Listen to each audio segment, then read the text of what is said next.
Hello guys, good morning. আজকের দিনটা খুব সুন্দর। আর কি আমার কাজ ছিল না বলে একটু লেট করে উঠে গেছিলাম। লেট করে উঠে মুখ ফুক ধুয়ে ফ্রেশ হয়ে জামা প্যান্ট পরে এখানে দাঁড়িয়ে একটু হাওয়া খাচ্ছিলাম। তারপর মা বললো একটুখানি খাবার খেয়ে নে। তার পরোটা আলু চচ্চড়ি নিয়ে ফটাফট করে সাটিয়ে নিলাম। তারপর আমার খেপাচোদা বন্ধু আমার ঘরে চলে এলো। দুজন মিলে বেরিয়ে গেলাম আমরা ঘোরার জন্য রাস্তার দিকে। হাঁটতে হাঁটতে চলে যাই একটু রাজুদার দোকানের সামনে, ওখানে দাঁড়াবো একটু।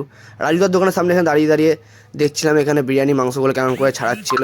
তা দুর্গুর পাশে বসছিলো, ওদেরকেও খাবার দিয়ে দিল, গাঁট তুলে খেয়ে নিল ওরা গিয়ে। তা দেখছি এখানে বিরিয়ানি মাংসটা কেমন করে সুন্দর করে বানাচ্ছে রাজুদা, খুব সুন্দর করে বানিয়ে নিল। তা দেখি এখানে ভেতরে ঢুকে দেখে নাকি সাকিব বলে একটা বন্ধু আছে, ফটাফট করে পেঁয়াজগুলো কেটে নিল। তারপর মিস্ত্রি দেওয়া ফটাফট করে লঙ্কাগুলো কেটে নিল। তারপর দন্ডার সঙ্গে দেখা হয়ে গেল।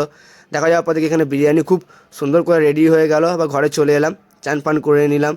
চান পান করে নিয়ে একদম চুল ফুল ঠিক করে একদম বিছানায় শুয়ে আছি। শুয়ে শুয়ে টিভি দেখছি এখানে একটা মেয়েকে ধরে সবাই মিলে ধরে মারছে। তারপর এখানে মা বললো খাবার খেয়ে নে, মাছ ভাত নিয়ে আমি ফটাফট করে নিয়ে থালায় বেড়ে মেখে নিলাম, সুন্দর করে খেয়ে নিলাম ফটাফট করে। আমার তো হেভি লাগলো মাছ ভাত খেতে। তোমাদের যদি ভিডিওটা ভালো লাগে থাকে ফলো, লাইক, কমেন্ট, শেয়ার সব কিছু করে দেবে।